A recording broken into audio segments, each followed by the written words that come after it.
This is our project, The Syndestry, and we are Chris. Callum, and Joe.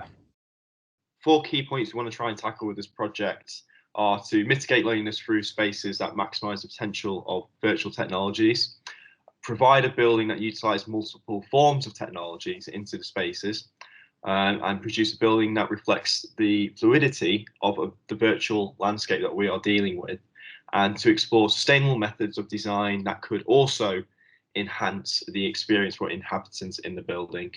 Initially, we broke down the key terms that we saw related to loneliness, and that was isolation, which is the removal of oneself from others, solitude, which in small doses can make oneself more creative and lead to benefits, but in longer doses can lead to loneliness, and loneliness itself, which is a social pain that affects the brain and is split into two key issues: social loneliness, which is the absence of feeling within a group dynamic, and emotional loneliness, the absence of feeling love from close family and friends. And these are the three topics that we will focus heavily on during our project.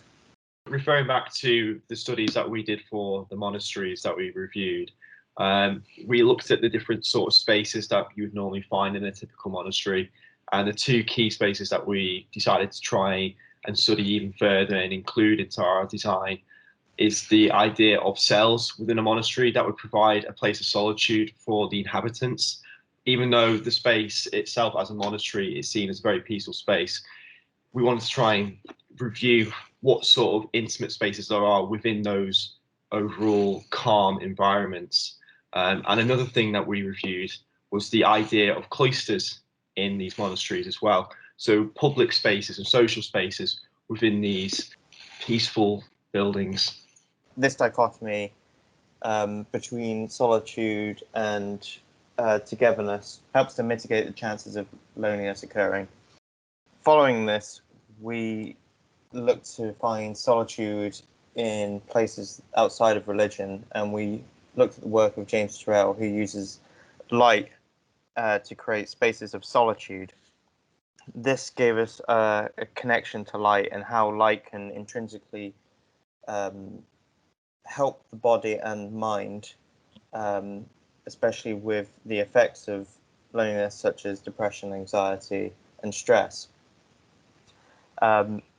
Because of this, we've distributed a questionnaire based around the effect of different coloured lights on the body, and we're currently recouping all the answers, so the lighting in our building will be effective for every person within it.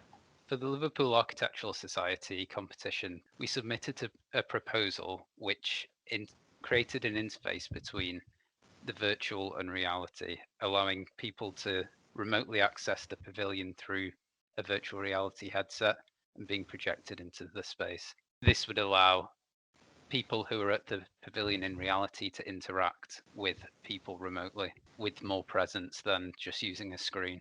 The research that we gained from this has become a foundation that our thesis has been built upon. So our site location is just located on the corner of James Street towards the Strand. The site is currently derelict with a lot of space to be used and is in a prime, valuable position in Liverpool. With local connections into the city centre as well as a train station nearby, this is the perfect place to connect to produce a hub for combating loneliness in the modern day. The site being so close to James Street Station gives access to the whole of Merseyside through Merseyrail, and this means access to approximately 1.5 million people. Within Liverpool itself, it has a higher percentage of 19 to 44-year-olds who are more akin to becoming lonely, and 15.1% more single people than in England and Wales, which is a precursor to becoming lonely. Now we'll dive into our proposal, which is the Syndestry. The following are images to make yourself comfortable with the proposal as it stands at the moment. Once you've familiarised yourself with the project, we'll dive into how we got here.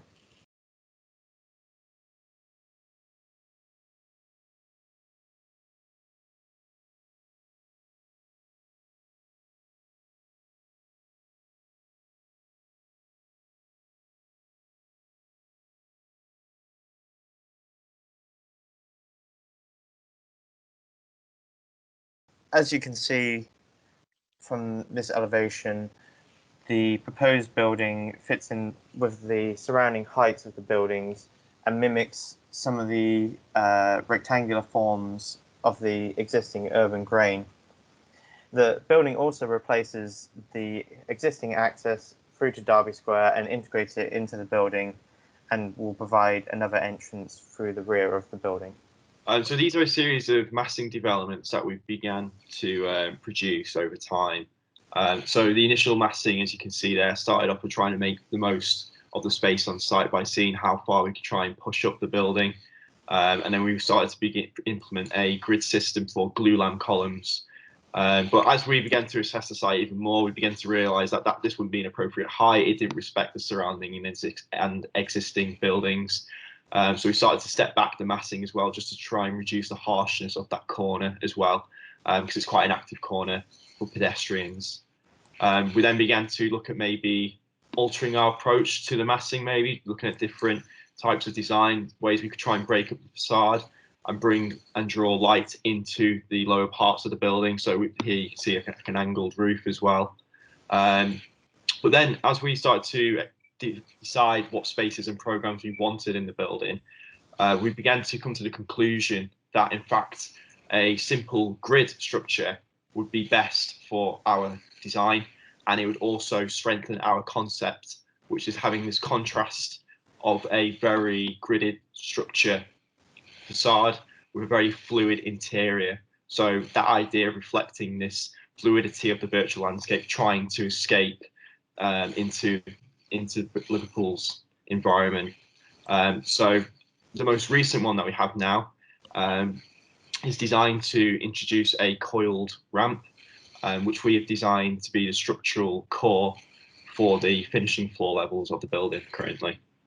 From our research, we looked at implementing we knew we wanted to implement this cloister as an atrium, and that will bring it light well. We looked at making it align with the sun from our research. However, we realized that it would work better if it aligned with sunrise, as this would create a better plan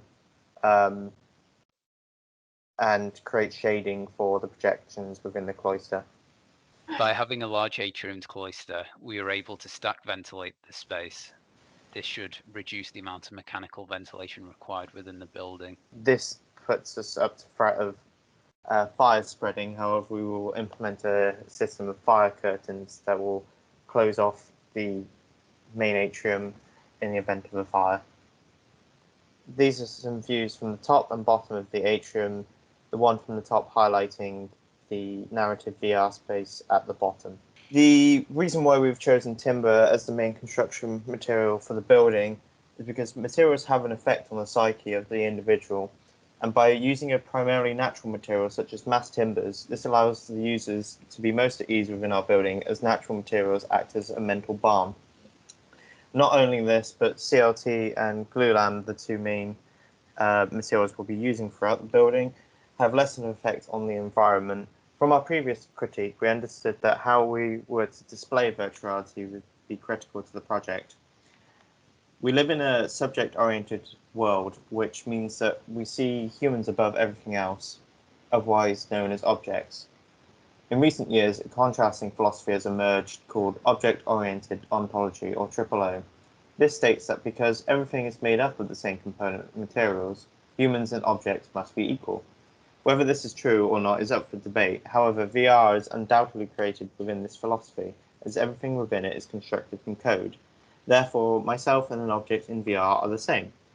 Using this philosophy, we investigated architects who were using it and looked at the work of Mark Foster Gage.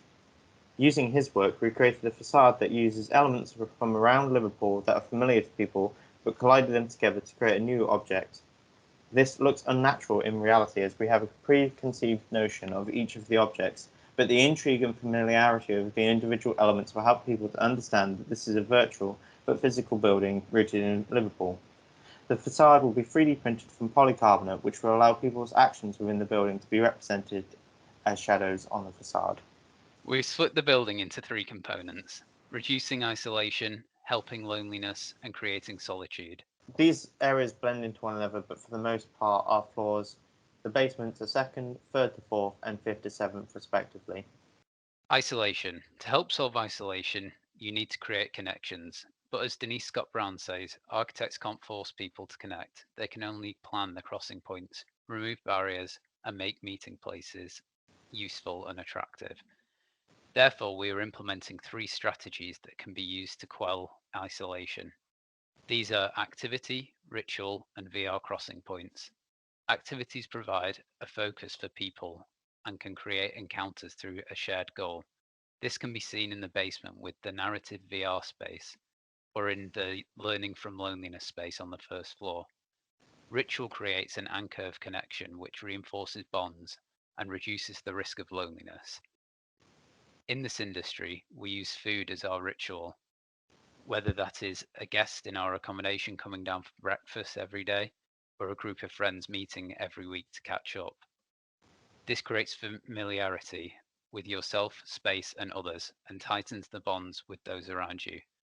Lastly, virtual crossing points in the building help to highlight where others are in the building when they do not occupy the same physical space as you. These take the shape of lights that highlight where people are walking to, points where you can interact across realities.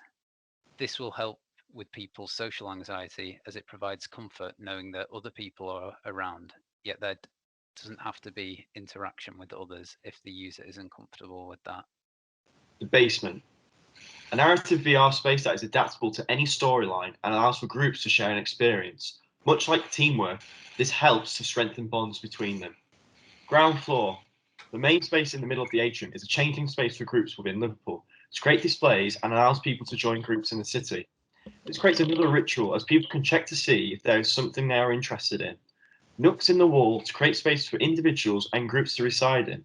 It is important to have spaces for solo people, as the Sheffield University Loneliness Lab states to help tackle loneliness, you have to be comfortable with yourself. 1st floor. This area is a learning from loneliness experience, which combines the history of virtual reality with the key factors of loneliness, providing a way for people to easily familiarize themselves with both of the elements of our building. 2nd floor. This area is a food hall that creates a ritual within the building and allows for people to come together whether they know each other or not. Loneliness. 3rd floor. This floor is based around group therapy. Group therapy rooms allow for people to understand the plight of others or allow for discussion with friends and families as to how they could help with the user's issues and with loneliness. Group VR spaces help families to keep in touch with others from across the globe as if they were in the same space, which helps to reduce the likelihood of loneliness. A group meditation space will allow users to be introduced to the healing properties of solace and how these can be used to remedy the effects of loneliness.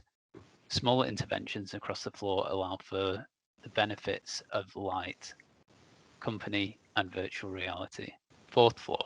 Individual therapy is important within mitigating loneliness as the pain sits within the person. The main spaces, therefore, are dedicated to cognitive behavioral and social anxiety therapy. The CBT spaces are designed to allow the therapist to be as close to the individual as they feel comfortable, or allow for the therapy to take place in VR. The fluid forms as seen across the building culminate here and are guided by the work of Anna Heringer, whose Nobel Award-winning project created womb-like spaces for people to feel comfortable within, and research that demonstrates people feel more comfortable in rooms with curved geometry. Each of these spaces is able to use light to help the process of therapy, and the light flowing out is a visual understanding for others to people's plight. Solitude. On the 5th, 6th, and 7th floors, we have a similar layout focused around our individualistic cells and common courtyards for visitors to meet around. The courtyards are focused around the activity of looking after plants. This has been shown to not only improve air quality within buildings, but also, as seen in the Sheffield Loneliness Lab and Maggie's Leeds, it creates a vital connection between yourself and others. Teaching you to take care of something together becomes a lesson in looking after yourself. The rooms themselves are designed to create homely spaces using everything we have learned from our research. The main space is centered around a carpeted circle. Initially, this provides a comfortable area for someone to meditate on. Yet this haptic difference between the wood floors and the carpet also allows for the user to know where they are in a physical world when in the virtual one. These rooms have all been designed to be accessible, and in this case, the carpet can be removed and the lip becomes the denotation of the VR space. The coloured lights in the room allows for sunlight on the top floor or artificial light to boost the nature of people's moods as previously stated. The triple O facade, while appearing as one whole object from the outside, is used to frame views within each of the rooms, depending on their orientation. This is possibly by 3D printing the facade, and the depth of the object becomes the translucency. The outposts will be used for those struggling with social anxiety, but who do not have a VR headset to access the main hub. The 6 outposts, including the main hub, will spread across the 30 wards of Liverpool, each one serving 5 of the wards. The hubs are based in community health centres within each area and will have close access to public transport to make it easy for people to reach. As for the case of Outpost 1 in Earl Road, Picton, it is close to Edge Hill Station, will form an anchor point of the Picton Community Health Centre. Each outpost will be formed of a reception, education room, therapy room and VR rooms.